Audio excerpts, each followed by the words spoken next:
Hi everyone, welcome back to the channel. कैसे हैं आप सभी। बात करेंगे आज की वीडियो में बिहार शिक्षक भर्ती यानी बीपीएससी टीआरई 3.0 री एग्जामिनेशन। जैसा कि हम सबको पता है कि ये जो एग्जाम है वो लीक हो चुका था एंड लीक होने की वजह से इस पेपर को जो है वो रद्द कर लिया गया था और आगे आने वाले टाइम में ये आप लोगों को एग्जाम जो है वो जून में होने वाला है। तो उस हिसाब से देखें तो अब आप लोगों के पास में बहुत कम टाइम है।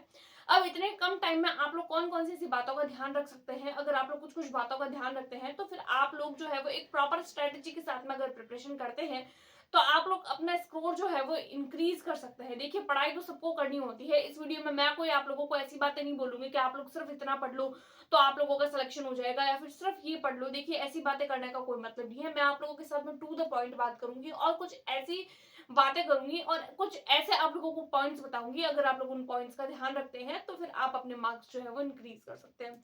तो फिर चलिए बिना किसी देरी के अपनी वीडियो को स्टार्ट करते हैं। जैसा कि मैं आप लोगों को बता चुकी हूँ कि हम लोग बात कर रहे हैं बीपीएससी टीआरई 3.0, जिसमें आज की वीडियो में मैं आप लोगों के साथ में जो है वो 1 मंथ की स्ट्रेटेजी बताने वाली हूँ। वैसे तो आप लोगों के पास में 30 दिन से ज्यादा का समय है, लेकिन कुछ दिन जो होते हैं वो हमारा जो है वो जैसे कि हम लोग किसी और बात में भी लगा सकते हैं या फिर हम लोग कहीं आने में जाने में हमारा टाइम जो है वो निकल जाता है।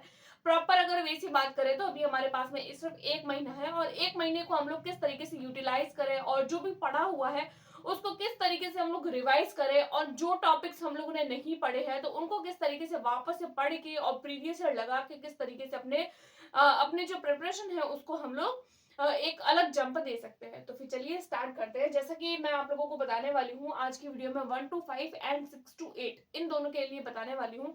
अगर मैं आप लोगों के लिए कोई भी बात ऐसी बोलती हूँ कि ये 1 to 5 के लिए है तो वही बात आप लोगों को 6 to 8 के लिए भी फॉलो करनी है, क्योंकि बहुत सारे लोग ऐसे होंगे जिन्होंने एक पेपर भी देना है और कुछ कुछ ऐसे होंगे जिनको 2 पेपर भी देने हैं। तो आप लोग ध्यान रखिएगा। अगर किसी कोई भी पॉइंट अगर कोई मैं ऐसा बोल रही हूँ जो कोई एक क्लास के लिए बोला जा रहा है तो वो सबके लिए माना जाएगा, राइट।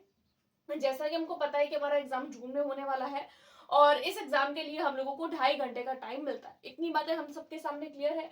अब जैसा कि मैं बात करूं 1 to 5 के लिए, तो देखिए 1 to 5 के लिए आप लोगों को यहाँ पर जो है वो 150 क्वेश्चंस देखने को मिलेंगे।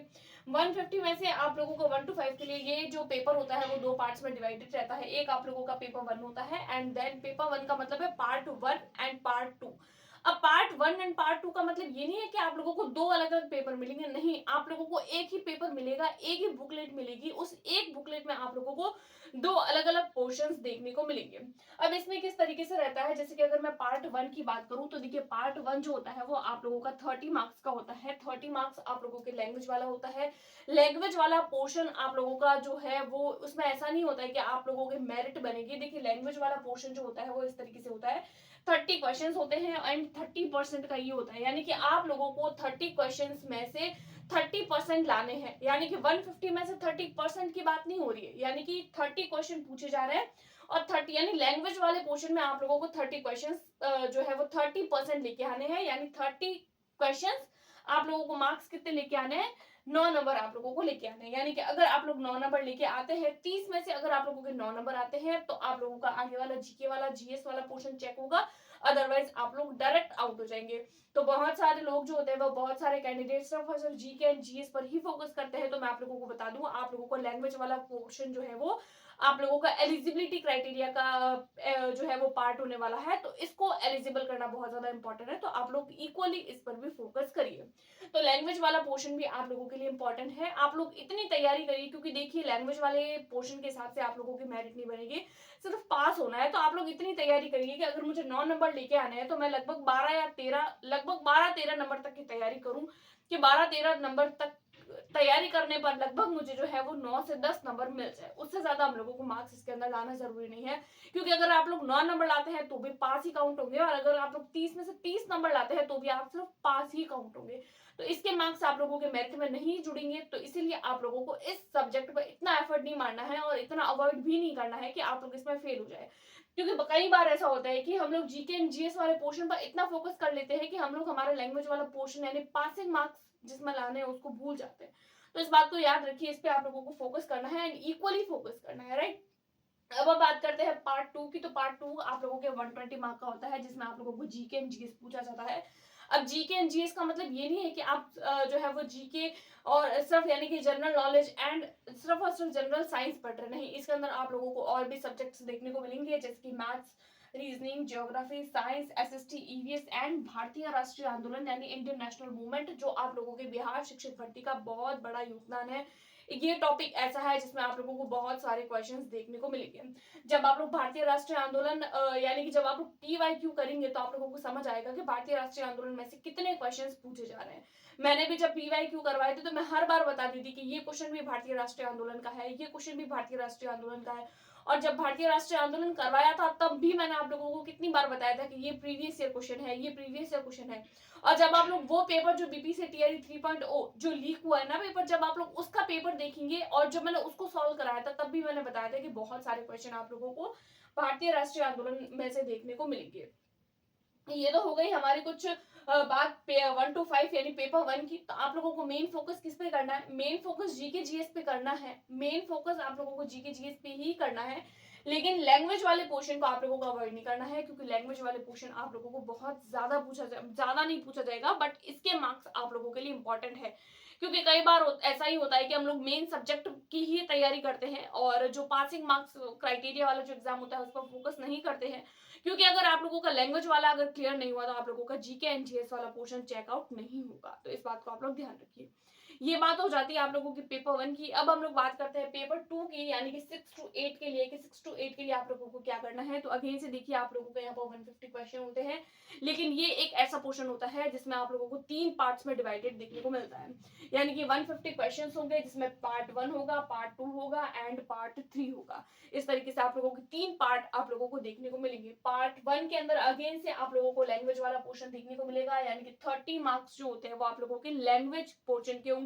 अगेन से 1 to 5 के लिए वही का वही रूल आप लोगों को 6 to 8 के लिए ही फॉलो करना है, क्योंकि ये भी वही पोर्शन है जिसमें आप लोगों को सिर्फ और सिर्फ पासिंग मार्क लाने हैं। यानी 30 में से आप लोगों को 9 नंबर लाने हैं। अगर आप लोग 9 नंबर लाते हैं तो आप लोगों का GK GS and main subject वाला जो पेपर है वो चेकआउट होगा, अदरवाइज नहीं होगा। इसमें भी आप लोगों को अलग अलग पेपर नहीं मिलेंगे, बल्कि एक ही बुकलेट मिलेगी, उसमें पोर्शंस आप लोगों को अलग अलग मिलेंगे। तो ये कुछ बात हो जाती है पार्ट 1 को लेकर। उसके बाद में पार्ट 2 की बात करें तो देखिए, इसमें आप लोगों को पार्ट 2 जो है वो आप लोगों को 40 मार्क्स का होता है एंड जीके एंड जीएस वाला। जीके एंड जीएस जो होती है वो आप लोगों की इसी तरीके से होती है, यानी maths, reasoning, geography, science, SST, EVS and आप लोगों का भारतीय राष्ट्रीय आंदोलन, यही क्वेश्चंस होते हैं। और जीके एंड जीएस के 1000 क्वेश्चन की सीरीज भी हम हमारे चैनल पर चल रही है। अगर आप लोगों को देखनी हो तो आप लोग वो भी देख सकते हैं, जिसकी प्लेलिस्ट मैंने ऑलरेडी बना रखी है। एंड 40 मार्क्स जो होते हैं वो आप लोगों के जीके एंड जीएस के होते हैं। ये आप लोगों का पासिंग क्राइटेरिया वाला जो होता है वो पोर्शन होता है, एंड 40 मार्क्स आप लोगों के जीके एंड जीएस के होते हैं। बात करते हैं पार्ट 3 की। तो देखिए, पार्ट 3 में आप लोगों को 80 क्वेश्चंस देखने को मिलेंगे, जो आप लोगों के सब्जेक्ट वाले होंगे।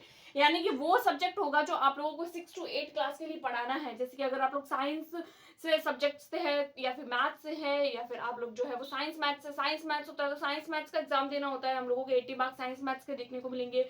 एसएसटी के हैं, हिंदी के हैं, इंग्लिश के हैं, संस्कृत के हैं, उर्दू के हैं, कौन से सब्जेक्ट के आप टीचर हैं, कौन से सब्जेक्ट आप लोगों ने फिल किया है, तो उसके क्वेश्चंस आप लोगों को देखने को मिलेंगे। अब माइंड में ये आता है कि क्या 6 to 8 के लिए पढ़ रहा है तो क्या हम लोगों को 6 to 8 क्लास की ही बुक्स पढ़नी है। तो देखिए, ऐसा नहीं है, क्योंकि जब मैंने आप लोगों को प्रीवियस ईयर कराए थे तो मैंने आप लोगों को बार बार बताया था कि ये क्वेश्चन आप लोगों को 9th क्लास की एनसीईआरटी की बुक से देखने को मिलेगा, ये क्वेश्चन आप लोगों को 10th क्लास की एनसीईआरटी की बुक से देखने को मिलेगा।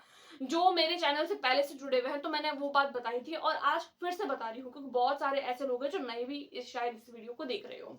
तो फिर 6 to 8 के लिए अगर आप लोग तैयारी कर रहे हैं तो आप लोगों को क्या करना है, आप लोगों को मेन जो है वो एनसीईआरटी पर फोकस करना है, साथ ही साथ आप लोगों को एससीईआरटी पर। क्योंकि जब हम लोगों के जो है वो फॉर्म फिल करते हैं तो हम लोगों को जब सिलेबस दिया जाता है तो सिलेबस में ही हम लोगों को इंक्लूड कर लिया जाता है कि इसके अंदर जो है वो आप लोगों को एससीईआरटी में से ही क्वेश्चन देखने को मिलेंगे। तो मेन आप लोगों को किस पर फोकस करना है, तो देखिए, मेन जो होता है सबसे पहले तो आप लोगों को सिलेबस देखना है कि आप लोगों को सिलेबस में क्या दिया गया है।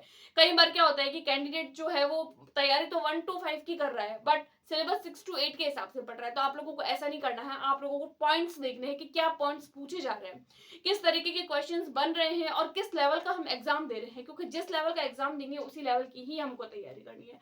उसके हाई लेवल की तैयारी करने का कोई सेंस नहीं है। हम लोगों को तैयारी वैसी ही करनी है जो हमारे मार्क्स को बूस्ट कर सके।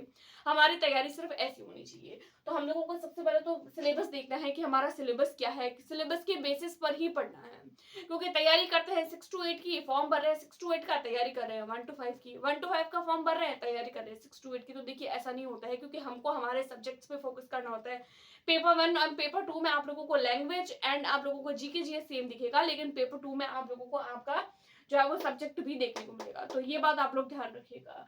उसके अलावा हम लोग देखते हैं तो आप लोगों को एनसीईआरटी एंड एससीईआरटी दोनों को ही पढ़ना है। जब आप लोग एनसीईआरटी पढ़ेंगे ना, तो आप लोगों को उसके बाद में जब एससीईआरटी पढ़ेंगे तो आप लोगों को लगेगा कि ये तो दोनों सेम ही है।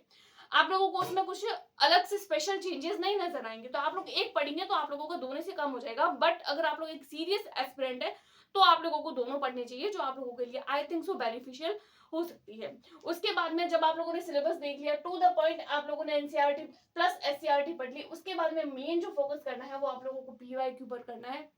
पीवाईक्यू का मतलब क्या होता है, बहुत सारे कैंडिडेट बोलते हैं कि पेपर तो 2 ही हुए हैं, पेपर यानी कि बीपीसी टीआरई 1 एंड टीआरई 2 3 वाला तो वैसे भी लीक हो गया था।